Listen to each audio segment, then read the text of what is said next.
আমি এখান থেকে আবার একটা অন্য জায়গায় যাচ্ছি। নতুন ডেস্টিনেশন আবার ঠিক হয়ে আছে। আপনারা অনেকেই আমাকে কমেন্ট করেছেন যে ক্যাম্পিং সহ ভিডিও দেখতে চাই, তো সেরকমই একটা ভিডিও নিয়ে আসছি। দুবরাজপুরে দুজন আমার জন্য ওয়েট করছে, তো আমাকে এখনই রওনা দিতে হবে।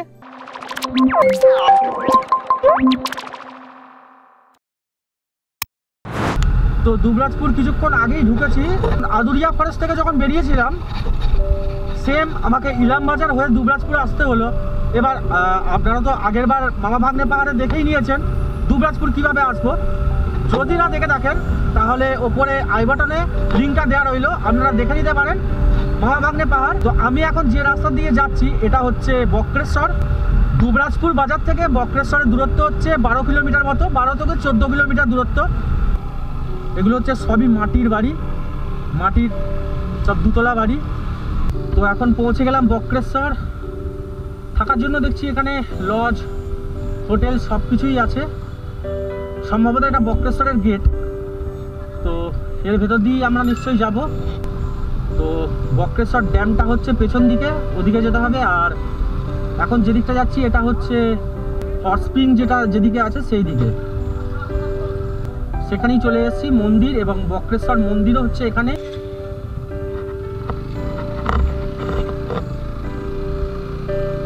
এসছি যখন দেখে চলে যায় নাকি।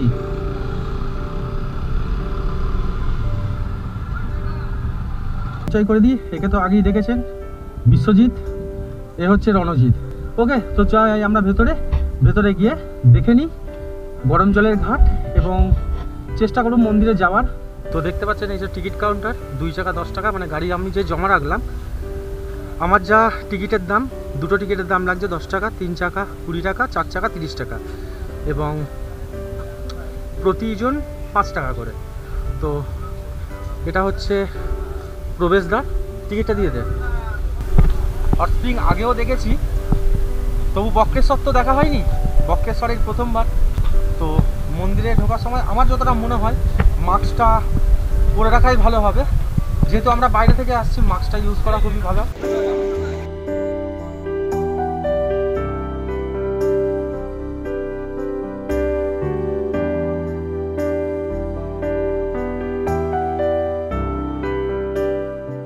তো এই হচ্ছে সম্ভবত হট স্প্রিং। ট্রাই করে দেখি হট স্প্রিং কেমন, কতটা গরম। তো জল তো একদমই স্বচ্ছ, হ্যাঁ পুরো গরম জল, পুরো গরম। আশা করি পরিষ্কারই দেখা যাচ্ছে। আমি এখান থেকে একটা গরম অনুভব করছি, যে এতটা পরিমাণে গরম। এটা পুরোপুরি প্রকৃতির সৃষ্টি, অনবরত এইভাবেই ফুটে চলেছে। আর প্রচণ্ড পরিমাণে হিট, এই জায়গাটাতে প্রচণ্ড পরিমাণে হিট। আমি একটু জুম করে আপনাদের কাছে নিয়ে দেখানোর চেষ্টা করছি। তো এখানে এক পুরোহিতের কাছ থেকে যেটা জানতে পারলাম, যে এই জলটায় এতটা পরিমাণে হিট যে মানুষ পড়লে তাকে আর বাঁচানো যায় না, সঙ্গে সঙ্গে তার মৃত্যু অনিবার্য। এখানে এরকম অনেক দোকান আছে যেখান থেকে আপনারা সাজানো, ঘর সাজানো জিনিস, ঠাকুরের মূর্তি,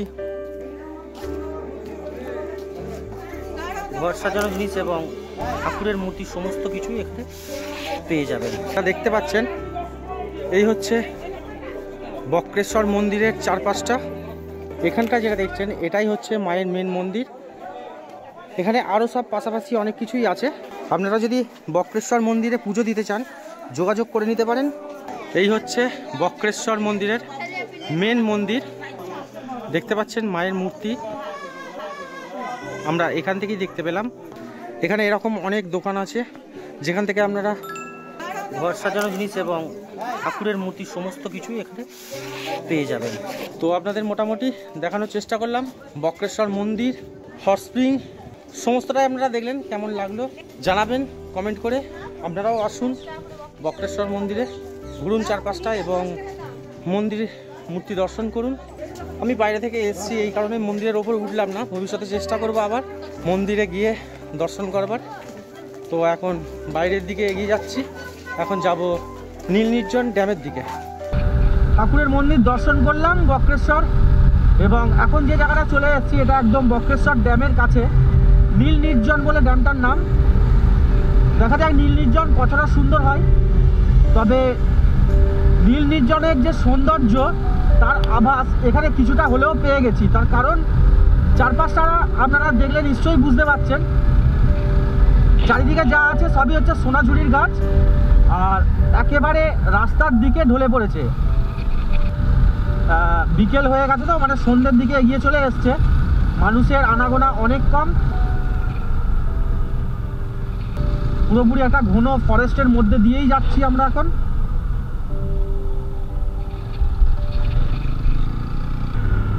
বাবারে বিশাল খারাপ আছে রাস্তাটা, এখানটা বড় বড় গর্ত, চারিদিকে বড় বড় গর্ত।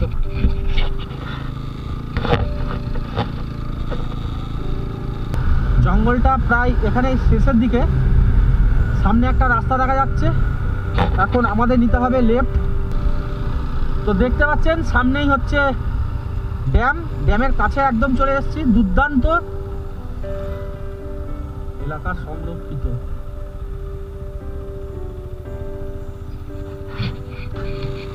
এই স্ট্যান্ডটা দেখছে,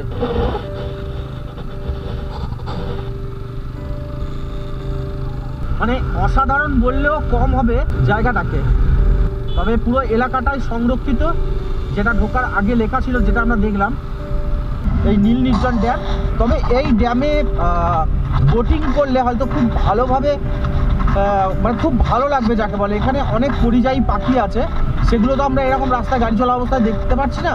মানে কিছু এই দেখুন হাঁস আছে, যেগুলো আমরা অনেক সময় চুপির চড়ে গিয়েও দেখতে পাই এই শীতকালে। সেই রকমই কিছু পানকৌড়ি, হাঁস, বিভিন্ন পরিযায়ী পাখিদের ভিড় দেখছি শীতকালে, এখানে ভালোই আছে।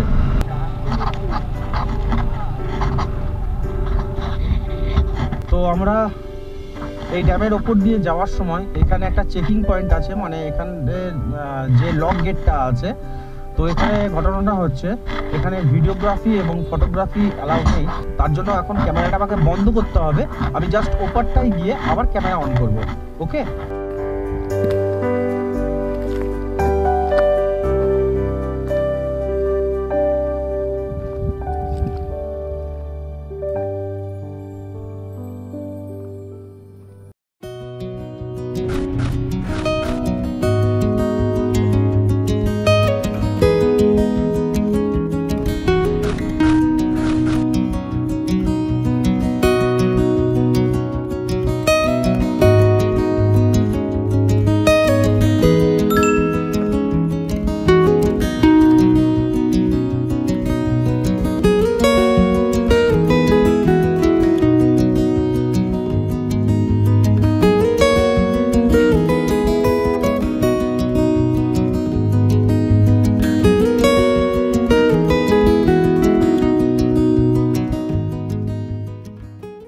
তো বন্ধুরা, আপনাদের কাছে এবার আমি যেটা জানাতে চলেছি যে এই বক্রেশ্বর নীল নির্জন ড্যাম আপনারা কেমন করে আসবেন।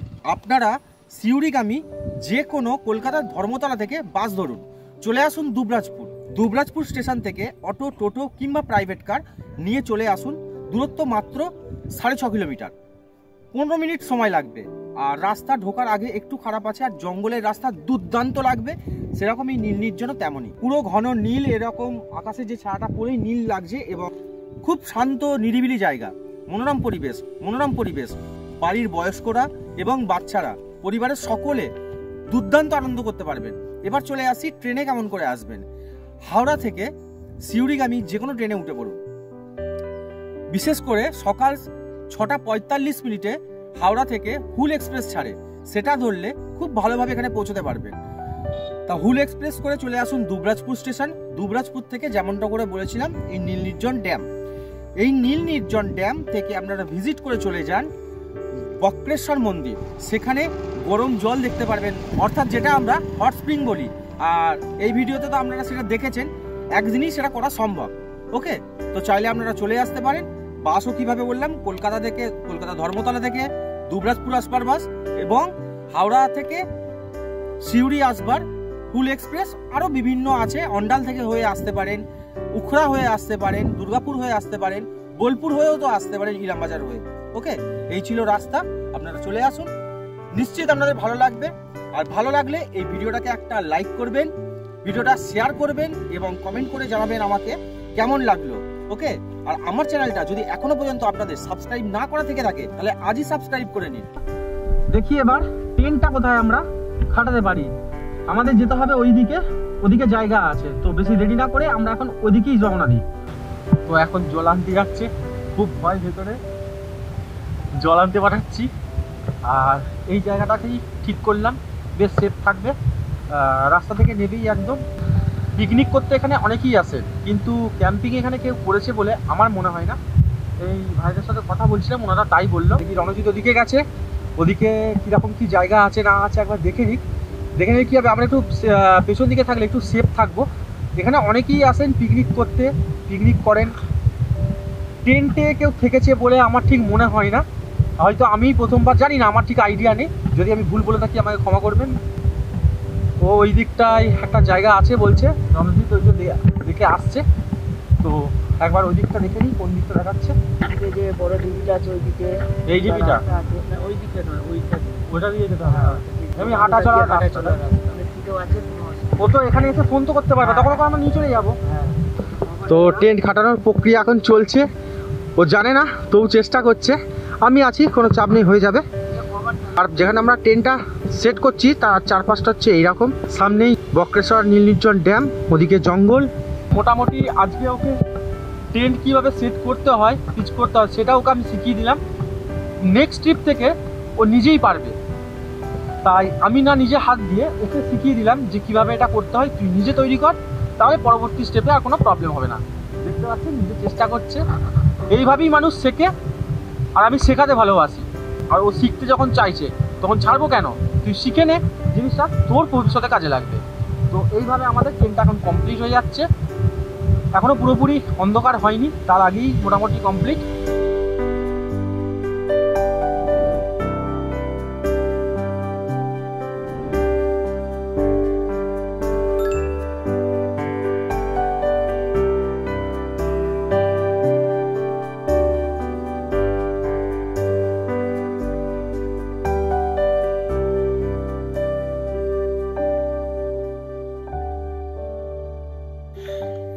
তো টেন্ট আমাদের মোটামুটি সেট করা হয়ে গেছে, ওদিকে একটা এদিকে একটা। তো এখন ফ্রেশও হয়ে নিয়েছি, ঠান্ডা খুব একটা এখন নেই এদিকে। তো এখন করবোটা কি, এখন কফি করব।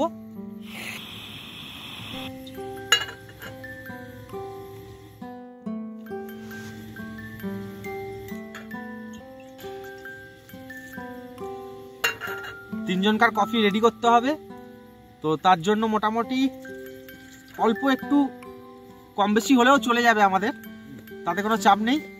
তো আপনারা তো সবাই চেয়েছিলেন ক্যাম্পিংয়ের ভিডিও কবে আসবে দাদা, ক্যাম্পিংয়ের ভিডিও কবে আসবে। তো ক্যাম্পিং ভিডিও চলে এসছে। বক্রেশ্বর নীল নির্জনের কাছে ক্যাম্পিং করা একটা আলাদা রকম অভিজ্ঞতা আমরা অর্জন করছি। একদম চারিদিকে ঘুরঘুরটি অন্ধকার, ঠান্ডা এখানে সেরকম কিছু একটা নেই। একদম নর্মালি একটা ড্যামের পাশে আছি, যে একটা হাওয়া বইছে, সেরকম একটা ঠান্ডা আছে না, সেরকম কিচ্ছু নেই। এখনো পর্যন্ত সেরকম কিছু বুঝতে পারিনি। তবে এই জায়গায় আমার যেটা অভিজ্ঞতা হলো, বাইরের অনেক ছেলেরা ঢোকে। তো পরিবার সহ ক্যাম্পিং করাটা আমার মনে হয় না যে ঠিক হবে। আমার যারা রাইডার বন্ধুরা আছেন তারা অবশ্যই করতে পারেন। যদি কোনো ছেলেরা একটা গ্রুপ হিসাবে ক্যাম্পিং করতে পারেন অবশ্যই ভালো হবে, পারমিশন নিয়ে নেবেন। আমি কোনো পারমিশন নিইনি, আর পারমিশন কার কাছ থেকে নেবো সেটা বুঝতেও পারিনি। এর কাছ থেকে ওর কাছ থেকে পাঠাতেই যাচ্ছেন, আমার সন্দেহ হয়ে যাচ্ছে, মানে আমাকে টেন্ট না এখানে কমপ্লিট করলে আমি রাত্রে থাকতে পারবো না। তো বিষয়টা এইরকম, এই আর কি। তো এখন কফিটা রেডি হোক, তারপরে আমাদের রাত্রের রান্না শুরু হবে। ওকে, তো অ্যাকচুয়ালি হয়েছেটা কি, চা কফি খাওয়ার জন্য গ্লাস বা কাপ যেটা প্রয়োজন হয় সেটাই আনতে এবারে ভুল হয়ে গেছে। একটু তাড়াহুড়োর মধ্যে যদিও বেরোনোটা হয়েছে, আর কি করা যাবে। যাই হোক, এ অভ্যাস আছে, এগুলো হয়ে যাবে, কোনো চাপ নেই। এরকম ভাবে খাওয়া যাবে। কি রে,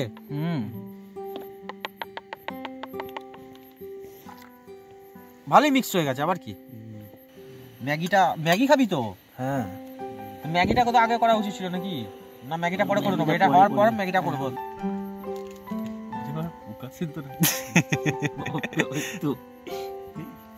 না না,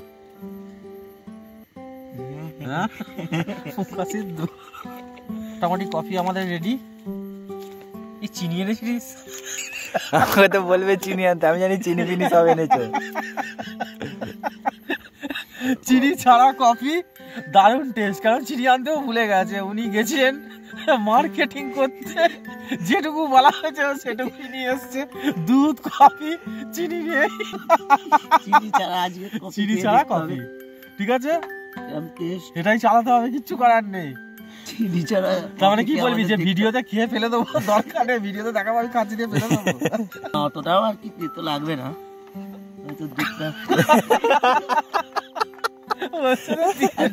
এটা সুগার হবে না, সুগার ফ্রি কফি। আমার না দিতে গিয়ে না আমার মনে পড়ে গেছে যে চিনি তো দিলাম না, কি ব্যাপার হলো। তো এখন কফি খাওয়া হচ্ছে, কফি রেডি হয়ে গেছে। কফির কোনো গ্লাসও নেই, কোনো কাপও নেই, যেগুলো বাসনপত্রের মধ্যে ছিল সেই প্লাস্টিকের বাটি দিয়েই আজকে কফি খাওয়া হচ্ছে, উইদাউট চিনি, কোনো চিনি নেই, সুগার ফ্রি। খারাপ হয়নি? হ্যাঁ, চিনি না দিয়ে কিন্তু বোঝা যাচ্ছে না, মিষ্টি লাগছে হালকা হালকা, তেতো তেতো কিছু লাগছে। ভগবানের দান।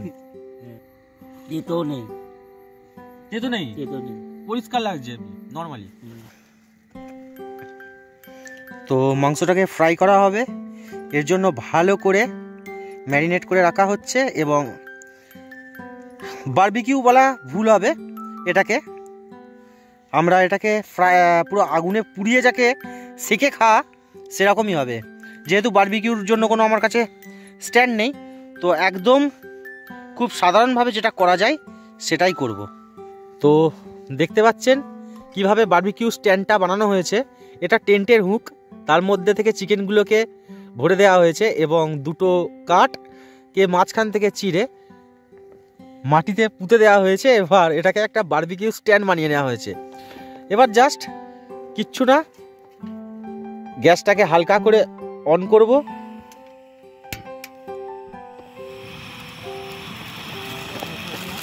শুরু হয়ে গেল। দেখতে পাচ্ছেন সহজ উপায়ে কি করে বারবিকিউ স্ট্যান্ড বানাবেন সেটাও আপনাদের জানিয়ে দিলাম এই ভিডিওর মাধ্যমে।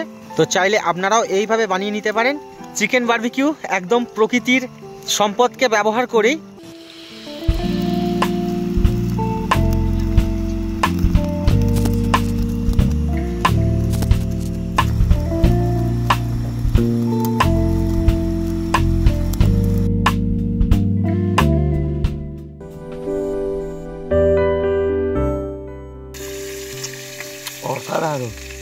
টেস্ট একদম দুর্দান্ত হয়েছে যাকে বলে, এখন শুধু খাবার অপেক্ষায়। আর এদের দুজনকার, রণজিৎ এবং বিশ্বজিতের টেন্টে ক্যাম্পিং করা বা টেন্টে থাকা আজ প্রথম, একদম প্রথম অভিজ্ঞতা আজ। আর খুব ওরা আনন্দিত বলতে গেলেই চলে। একটু ভয় ভয় পাচ্ছিল, তো এখন আর সেই ভয় নেই, ভয় অনেক কেটে গেছে। তো চলুন বিশ্বজিৎকে একবার দেখে নিই কি বলছে, কেমন লাগছে বলবে। আর এখানে চিকেন কষাটা রেডি হচ্ছে, তো এখন খেয়ে দেখি কেমন টেস্ট হয়েছে। আপনারাও বানিয়ে খেতে পারেন, দেখলেন তো কিভাবে বানানো হলো, এটাকে ট্রাই করতে পারেন, আপনাদেরও ভালো লাগবে। আর দুর্দান্ত টেস্ট, আমি আগেও করে খেয়েছি এরকম বাংরিপোষির জঙ্গলে, আবার আজকে নতুন করে করা হলো এখানে। আপনারাও ট্রাই করুন, আপনাদেরও ভালো লাগবে। তো চিকেনটা মোটামুটি কষা রেডি, শুধু এবার ভাতটা করে আমাদের খাবার পালা, খেলেই কমপ্লিট। আবার দেখা হবে আপনাদের সাথে কালকে সকালে। চিকেনটা তো কমপ্লিট হয়ে গেছে দেখতে পেলেন, এবার শুধু ভাতটা করে নেওয়া হলেই কমপ্লিট, খাওয়া দাওয়া করবো। তো দেখা হচ্ছে সরাসরি একবারে কালকে সকালে। সবাই সুস্থ থাকবেন, ভালো থাকবেন, শুভরাত্রি।